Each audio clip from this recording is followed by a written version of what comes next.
இப்ப நீங்க ஜெபம் பண்றீங்க, ஆண்டவரே என் கடன் பிரச்சனைகளை மாற்று. அப்ப மாறாது. அல்லேலூயா.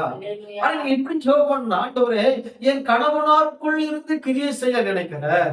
ஆண்டவரே என் கணவனாருக்குள்ள, என் பிள்ளைகளுக்குள்ள, என் கணவனாருக்குள்ள இருந்து கிரியை செய்து ஆண்டவர் கடன் வாங்க தூண்டுகிற ஆவியை அவரிலிருந்து எடுத்து போடுங்க. அல்லேலூயா. அந்த கடன் வாங்க எண்ணத்தை கொண்டு வருகிற அந்த பிசாசுடைய வல்லமைகளை நீங்க அவருக்குள்ள இருந்து எடுத்து போட்டா பிரச்சனை சார். அல்லேலூயா. அத கருத்தா ஜெபிக்கணும். ஆண்டவரே எங்களுடைய குடும்பத்துல அநேக கடன்கள் இருக்கிறது. ஆனா எங்களுடைய புருஷனுமா கணவனுமாருக்குள்ள இப்படிப்பட்ட ஆவி, கடன் வாங்க வைக்க நினைக்கிற அந்த ஆவியை அவருக்குள்ள இருந்து எடுத்து போட்டா கடன் வாங்குற எண்ணம் முற்றிலுமாய் அற்று. அன்பான தேவனுடைய பிள்ளைகளே, நமக்கு தெரிந்த ஒரு நபர், நான் வருகின்ற ஊருக்கு வருவதற்கு முன்பதாக ஒரு நபர் மிக கடன் பிரச்சனைக்குள்ள இருந்தார். மிகப்பெரிய ஒரு கடன் பிரச்சனைக்குள்ள. அப்ப அந்த குடும்பத்திற்காக பல மணி நேரங்கள் செபித்திருக்கிறோம், உபவாசித்து செபித்தோம். அப்போ நான் அவரிடத்துல கண்டு கொண்ட காரியம் என்ன, அவர் கடன் வாங்க அந்த எண்ணத்தை கடிந்து ஒரு நாள் செபித்த ஆரம்பித்தேன். ஆண்டவரே, ஒரு 21 நாள் உபவாச ஜெபத்துல அப்ப அவரும் அந்த மனிதரும் வந்திருந்தார். அப்ப அந்த மனிதனுடைய இடத்துல நான் ஜெபிக்க ஆரம்பித்தேன். ஆண்டவரே, இவருடைய உள்ளத்துக்குள் இருந்து கடன் வாங்க வேண்டும் என்கிற நினைக்கிற அந்த ஆவியை இயேசுவின் நாமத்தில் கடிந்து கொள்கிறேன் என்று சொல்லி ஜெபிக்க ஆரம்பித்தேன்.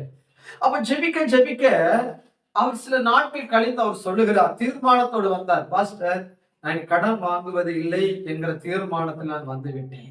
அப்ப இந்த கடன்களை எல்லாம் நீங்க என்ன செய்வீங்க அப்படின்னு, கர்த்தர் கொடுக்கும் பொழுது அவளுக்கு நான் கொடுப்பேன் என்கிற நம்பிக்கைக்குள் வந்துவிட்டான். அல்லேலூயா. அல்லேலூயா. அவருடைய வாழ்க்கையில் அதன் பிறகு அநேகர் அவரை தேடி வருவார்கள். கடன்காரர்கள் எல்லாம் தேடி வந்தாலும் அவர் ஒருவரை பற்றி கொண்டார், கர்த்தரை பற்றி கொண்டார். அல்லேலூயா. கர்த்தருடைய சமூகத்தில் ஜெபிக்கிற ஒரு மனுஷனாய் மாறினான். அப்பொழுது அநேகருடைய கடன்கள் என்ன செய்யப்பட்டது தெரியுமா? அவங்க சிலர் எல்லாம் சொன்னாங்க, நீங்க கிடைக்கும் போது எனக்கு கொடுங்க என்று சொல்லி அந்த கடன் பிரச்சனையை சமாதானத்துக்குள்ளே அந்த மனிதன் அமைதியாக போய்விடுகிறான்.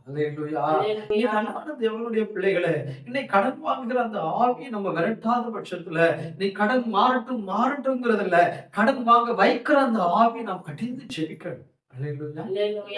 அப்ப கவனிக்கணும், எதுல பிரச்சனை, இந்த கடன் எதனால வருகிறது. இப்போ ஒரு புல்லு நம்ம வைக்கிறோம்னு வச்சுக்கோங்க, ஒரு புல்லு வருது, ஒரு செடி வருது, அந்த செடி நம்ம வளர்ந்து வந்து கொண்டே இருக்கிறது. ஆனா வெட்டி விட்டா அது என்ன செய்யும், மீண்டும் மீண்டும் வருமா வராதா? வரும். ஆனா அந்த செடியை நம்ம அந்த மண்ணுக்குள்ள இருந்து அதை அப்படியே பிடிங்கி எடுத்துட்டோம்னா அது திரும்ப வருமா? வராது. அப்ப வேறு முற்றிலுமாய் அழிக்கப்படவில்லை. நம்முடைய ஜெபத்துல கர்த்தர் கவனிக்க சொல்றாரு பாருங்க. அந்த மார்க் 4ஆம் அதிகாரம் 24வது வசனத்தை நம்ம வாசித்தது போல, நீங்கள் கேட்கிறதை கவனியுங்கள். கவனிப்பா கேளு. நீ தேவ சமூகத்துல கேட்கிற கடன் மாறட்டும் அப்படின்னு சொன்னா அந்த மரத்தை நம்ம வெட்டுறதுக்கு சமம். ஆனா ஆண்டவரே, அந்த அந்த மனிதனுக்குள் இருக்கிற ஆவியை கடிந்து அப்புறப்படுத்தும் பொழுது நம்ம கடன் வாங்குற எண்ணம் அவருக்குள்ள வரவே வரும். எல்லாரும் முடங்கால் படி போட்டு நம்ம செபிக்க போறோம். ஆண்டவரே, ஒரு இந்த இடத்துல கடன் வாங்க வேண்டும் என்கிற மனிதர்கள் ஒரு குடும்பத்துல யாராக இருப்பாங்க, அவங்களுக்காக நீங்க செபிங்க. ஆண்டவர் உங்க புருஷனா இருக்கலாம், பிள்ளைகளாக இருக்கலாம், நேரத்துல நம்ம செபிக்கணும். அந்த ஆவிக்காக நம்ம செபிக்கணும். இந்த உலகத்துல ஆவிக்குரிய போராட்டம் உண்டு என்று வேதம் சொல்லிக் கொடுக்கிறது. நம்ம அடிமைத்தனத்துக்குள்ளே வைக்க வேண்டும் என்று விரும்புகிறது. இன்னைக்கு அடிமைத்தனத்துக்குள்ள நம்ம போகக்கூடாது. ஏசப்பாட்டு நம்ம கேட்க போறோம். ஜப மாற்றத்தை கொண்டு வரும். ஜப மாற்றத்தை கொண்டு வரும். உன் ஜப மாற்றத்தை கொண்டு வர உண்மையாய் சொல்லு, உண்மையாய் சொல்லு, உண்மையாய் சொல்லு. ஏசப்பான்னு கூப்பிடு, ஏசப்பான்னு கூப்பிடு. அப்பா, அந்த கடன் வாங்க நினைக்கிற அந்த ஆவி ஆண்டவர் முற்றிலுமாய் அற்று போகட்டும். ஆண்டவரே, முற்றிலுமாய் அற்று போகட்டும். ஆண்டவரே, அந்த ஆவிய குடும்பத்தை விட்டு மாறட்டும். அந்த ஆவி அந்த கடன் வாங்க நினைக்க வைக்கிற எல்லாம் பொல்லாத ஆவிகளை சிறைப்படுத்தி அடைக்கிற ஆண்டவரே, ஒரு வழி அடைச்சா 7 வழிகளை கத்து தரங்க. விசுவாசம் உள்ள ஜபமா இருக்கணும். எப்படிப்பட்ட ஜபமா இருக்கணும்? எப்படி இருக்கணும்? வேதம் சொல்லிக் கொடுக்கிறது 31வது வசனத்தை வாசிங்க. அப்போ இன்னொரு இடத்துல கூட சொல்றாரு, கடுகு விசுவாசம், கடுகளவு விசுவாசம் இருந்தாலும் கடுகளவு விசுவாசம். என்ன விசுவாசம்? கடுகு என்ன இது? முழுசா சின்னதா? சின்னதா பெருசா? கடுகு சின்னது. ஒன்று சின்ன காரியமா இருக்கணும். சின்ன காரியம் தான். இப்போ எக்ஸாம்பிள் சொல்றேன். இப்போ ஒரு வாட்ச் உங்களுக்கு பெருசா இருக்குமான்னு தெரியல. ஒரு வாட்ச் வாங்க போறேன். சின்ன காரியம். இதுக்கு விலை வந்து ஒரு ₹100 வச்சுக்கோங்களேன். இந்த ₹100 தான். நம்ம என்ன நினைக்கிறது சின்ன காரியம் தானே. இது சின்ன காரியம் தானே. நம்ம ஒரு இது வாங்க முடியாதா? ஒரு வாட்ச் வாங்க முடியாதா? ஒரு துணி எடுக்க முடியாதா? ஆனா அவனுக்கு சொல்றேன், கர்த்தருடைய சமூகத்துல விசுவாசத்தோடு முழு விசுவாசம் சொல்லுங்களேன். சின்ன விஷயமா கேட்டாலும் சரி, பெரிய காரியமா கேட்டாலும் சரி, உங்களுடைய விசுவாசம் உள்ள ஜெபம் புண்ணியாளிகளை ரட்சிக்கும். அல்லேலூயா. அப்போ அந்த வார்த்தை நீங்க பாத்தீங்க யாக்கோபு நிருபத்துல நம்ம வாசிக்கிறோம். புண்ணியாளிகளை கர்த்தர் ரட்சிக்கிற கர்த்தர். அது எப்படிப்பட்ட ஜெபம்? விசுவாசம் உள்ள ஜெபம் புண்ணியாளிகளை ரட்சிக்கும். அப்ப புண்ணியாளிகளை ரட்சிக்கணும்னா எனக்குள்ள என்ன இருக்கணும்? என்ன இருக்கணும்? அப்ப கர்த்தர் என் ஜெபத்தை கேட்கிறார் என்கிற நம்பிக்கை நமக்கு முழுமையா இருக்கணும். எப்படி இருக்கணுமா? அதான் அவர் கேட்கிறார். நீ கவனி, நீ எப்படி பண்ணணும்? நீ கவனி. நீ கவனிக்கும் பொழுது சிலருக்கு என்னது இது நடக்குமா நடக்காதா? இந்த அற்புதத்தை பார்க்க முடியுமா? இது அதிசயத்தை பார்க்க முடியுமா? எனக்கு மாற்றம் வருமா? என் கண்ணீர் மாறுமா? என் பாடுகள் மாறுமா? என் உபத்திரவு மாறுமா? நான் இப்படிதான் இருக்கணுமா அப்படின்னு நீ நினைக்கவே கூடாது. அல்லேலூயா. கர்த்தர் சொல்றாரு, நீ ஜெபிக்கிறத கொஞ்சம் கவனமா ஜெபம் பண்ண ஆரம்பிச்சிரு. நீ ஜெபிக்கிறத கொஞ்சம் கவனமா விசுவாசத்தோடு நான் ஜெபம் பண்ணா கர்த்தர் என் ஜெபத்தை கேட்பார். நான் ஜெபம் பண்ணா ஆமாவா இல்லையா? கேட்பாரா இல்லையா? அப்ப அவர் சொல்றாரு, இப்பா நீ ஜெபிக்கிறத கொஞ்சம் கவனம் செலுத்து. ஜெபிக்கிறதுல நீ என்ன செய்? கொஞ்சம் கவனி. எப்படி ஜெபம் பண்ற? அப்போ சும்மா ஜெபம் பண்றதை காட்டிலும் கருத்தா ஜெபிக்கும் பொழுது என்னுடைய ஜெபத்தை கர்த்தர் அங்கீகரிக்கிறார். என் ஜெபத்தை அவர் கேட்கிறார்.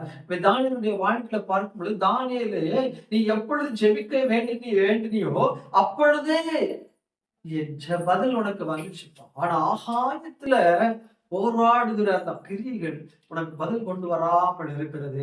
நீ ஜெபித்த ஜெபம் அந்த இடத்துல உனக்கு என்ன கொண்டு வந்துச்சு? பதில் கொண்டு வந்துச்சு. அப்ப நீ கவனமா ஜெபிக்கணும். ஒரு தேவ மனிதனை குறித்து உங்களுக்கு சொல்லிக் கொடுக்கணும். பாலைங்கிற ஒரு தேவனுடைய ஒரு மனிதன். நீ உலகத்துல ஒரு பெரிய ஒரு திருச்சபையினுடைய ஒரு போதகர். அவர் இன்று மறுத்து போனார்.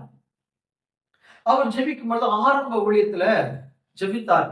ஆண்டவரே எனக்கு ஒரு டேபிள் வேணும், எனக்கு ஒரு சைக்கிள் வேணும், எனக்கு ஒரு நாற்காலி வேணும் அப்படின்னு அந்த 3 காரியத்தை வச்சு ஜெபிக்க ஆரம்பித்தே இருந்தார். ஒரு நாள் இவருக்கு ஒரு துக்கம் வந்துச்சு. ஏன் ஆண்டவரே என் ஜெபத்தை நீங்க கேட்கலையா? என் ஜெபத்தை நீங்க கேட்கலையா?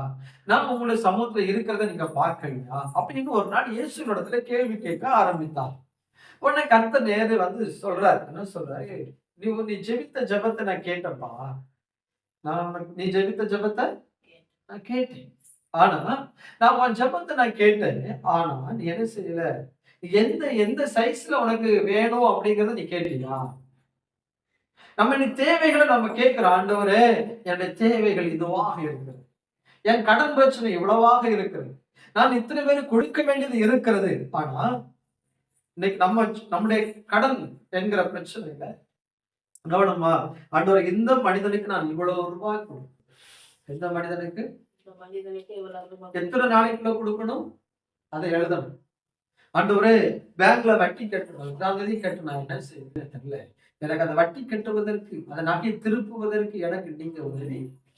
அந்த கடன் இருக்கு எவ்வளவு கடன் இருக்கு கர்த்தருக்கே கன்ஃபியூஸ் ஆகும். அப்ப அந்த மனிதன் பாலைங்குச்சோடு செய்தார். கர்த்தர் சொல்றாருப்பா நீ என்ன சைக்கிள் கேட்கிற, என்ன டேபிள் கேட்கிற, என்ன சேர் கேட்கிற அப்படின்னு கேட்டார். அப்போ அவர் சொன்னார், இந்த அளவுக்கு, இந்த சைஸ்ல, இந்த சேரு, இந்த சைக்கிள் எனக்கு வேணும் அவர் பேர் சொல்லி கேட்டார். அவர் இந்த டேபிளை என்ன செய்தாராம்? அளக்கிறார். எனக்கு எப்படிப்பட்ட டேபிள் வேணும்? இந்த ஹைட்டுக்கு சரியா, இந்த நீளத்திற்கு, இந்த அகலத்திற்கு இப்படிப்பட்ட டேபிள் எனக்கு வேணும் அப்படிங்கிற ஒரு பிக்சரை வரைஞ்சிக்கிறார். வரைஞ்சிட்டு ஆனோட சமூகத்துல போய் கேட்டார், ஆண்டவரே இந்த மாதிரி எனக்கு ஒரு டேபிள் வேணும் அப்படின்னு கேட்டார். ரெண்டாவது சேர் உனக்கு எப்படி இருக்கணும்? சாஞ்சு இருக்கிறது வேணுமா, இப்படி இருக்கிறது வேணுமா, ரோல் சுத்துறது வேணுமா அப்படின்னு பார்த்தா, அவருக்கு என்ன சேர் வேணுமோ அந்த சேர் அவர் இப்படி எனக்கு இருக்கணும் அப்படிங்கிறத சொல்றார். அவரோட விருப்பத்தை சொல்றார். ரெண்டாவது சைக்கிள், என்ன சைக்கிள் வேணும்? கர்பிஸ் சைக்கிள் வேணுமா, இல்ல இப்படிப்பட்ட சில கம்பெனிகள் எல்லாம் இருக்கு. அப்ப எந்த கம்பெனி வேணுமோ அந்த கம்பெனி சொல்லி அது கியர் சைக்கிளா, கியர் இல்லாத சைக்கிளா அப்படின்னு சொல்லி அவர் ஜெபிக்க ஆரம்பிக்கும். அப்போ ஜெபித்துட்டு அவர் என்ன செய்கிறார் அப்படின்னா, ஆலயத்துல செய்தி கொடுத்துட்டு இருக்கும் போது சொல்றாரு, எனக்கு கர்த்தர் ஒரு டேபிளையும் ஒரு சேரையும் ஒரு சைக்கிளையும் தந்துட்டார் அப்படின்னு அவர் சொல்றாரு. அப்ப அவருடைய ஜெபத்தினுடைய ஆழம் எப்படி இருந்துச்சுன்னா, என் ஜெபத்தை கர்த்தர் கேட்டிருக்கிறார். ஆமென். என் ஜெபத்தை அவர் கேட்டிருக்கிறார். நம்பிக்கையோட அவர் சர்ச்சில் போய் சொல்றாரு. என்ன சொல்றாரு அப்படின்னா, எனக்கு கர்த்தர் அற்புதம் செய்தார்னு சொல்லிட்டார். எனக்கு சேர் வந்துச்சு, சைக்கிள் வந்துச்சு அப்படின்னு சொல்லிட்டு. இப்போ சிலர் கையில ஒரு ஆசை வந்துச்சு. அந்த சபைக்குள்ள இருந்த வாலிபர்களுக்குள்ள சில ஆசை வந்துச்சு. என்ன ஆசை வந்துச்சு அப்படின்னா, என்ன சேர் நம்ம பார்க்கணும் அப்படின்னு சொல்லிட்டு பாலகிச்சவர்கிட்ட போய் சொன்னாங்களா, ஐயா நீங்க நல்லா இங்க சொன்னீங்களா, அதெல்லாம் நாங்க பார்க்கணும். இந்த சேர், டேபிள், சைக்கிள் எல்லாம் பார்க்கணும்னு ஆசையா இருக்கு. நம்ம வாரம் ஒண்ணு அவருக்கு வாரி போட்டுடுச்சு. என்னடா இப்படி வந்து கேட்கிறாங்களே அப்படின்னு ஒரு ஆசை. ஆனா அவர் சொன்னாங்க, இல்லப்பா அது கற்பம் தரித்து கொண்டிருக்கிறது. ஹல்லேலூயா. அது என்ன தரிச்சு கொண்டிருக்குது? ஏற்ற வேலையில வரும் அப்படின்னு. அப்ப வரலையா அப்படின்னு கேட்டவொடனே இன்னும் பெரிய துக்கம் ஆயிடுச்சு. என்ன பண்றதுன்னு இருக்காரு. உடனே இவரு வீட்டுக்கு அப்படியே போகும் பொழுது இந்த வாலிபர்களும் கூட வராங்க. அப்போ இவருடைய ஜெபம் கரெக்டா அந்த நேரத்துல என்ன செஞ்சுச்சு தெரியுமா?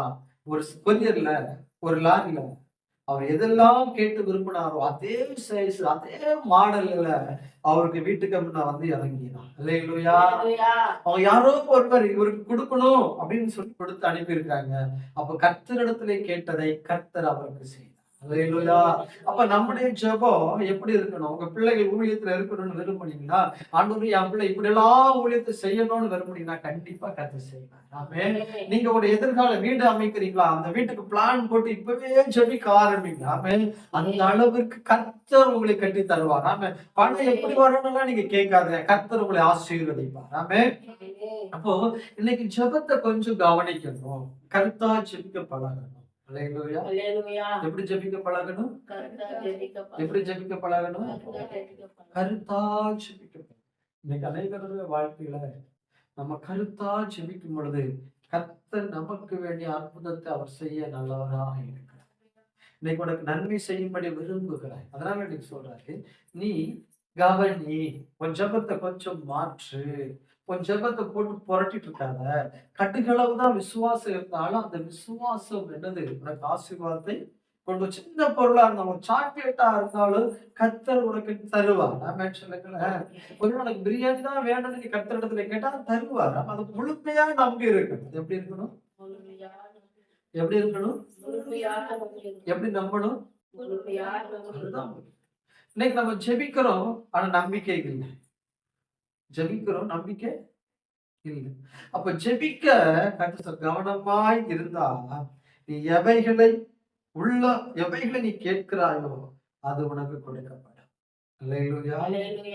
எதனால் நீ அளக்கப்படுகிற விசுவாசத்தின் அளவு எப்படி இருக்குதோ அதன்படி உனக்கு அளவு வரும். அல்லேலூயா. நீ சின்னதா கேட்டேன்னா உனக்கு சின்னதா தான் தரும். ஒரு பக்தர் சொல்லும் பொழுது சொல்லுகிறார், கர்த்தரிடத்துல பெரியவைகளையே எதிர்பார்க்கணும். எதை எதிர்பார்க்கணும்? எதை எதிர்பார்க்க கர்த்தர் சொல்றாரு? பெரியவைகளை எதிர்பார்ப்பான். பெரியவைகளை எதிர்பார்க்க நாம ஆசீர்வாதம். நம்ம சின்னதா கேட்கறது, சின்னதா தான் தர்றாரு. ஆமென். அல்லேலூயா. அப்ப இன்னைக்கு நம்முடைய வாழ்க்கையில கர்த்தரிடத்துல விசுவாசத்தோடு, விசுவாசம் எப்படி இருக்கணுமா? முழுமையா இருக்கும். விசுவாசம் எப்படி இருக்கணும்? முழுமையா இருக்கும். கர்த்தர் செய்வார். ஆமென். கர்த்தர் அற்புதம் செய்வார். நான் ஜெபம் பண்ணியிருக்கிறேன், நான் ஜெபித்திருக்கிறேன், நான் ஜெபத்தை கர்த்தரோட சமூகத்தில் சொல்லியிருக்கிறேன், என் தேவை கர்த்தரிடத்துல சொல்லியிருக்கிறேன். வெள்ளியும் பொன்னும் யாரிடத்தில் உள்ளது? கர்த்தரிடத்தில் உள்ளது. அவருக்கு பிரியமானவர்களை கர்த்தர் கொடுக்கிறார். அவர் பிரியமானதை நமக்கு தருவார். ஆமென் சொல்லுங்க. இந்த நாள்ல கர்த்தரிடத்துல கவனமாய் கேளுங்கள், கர்த்தர் நம்மளை ஆசீர்வதிக்கிறார். ஆமென் சொல்லுங்களேன்.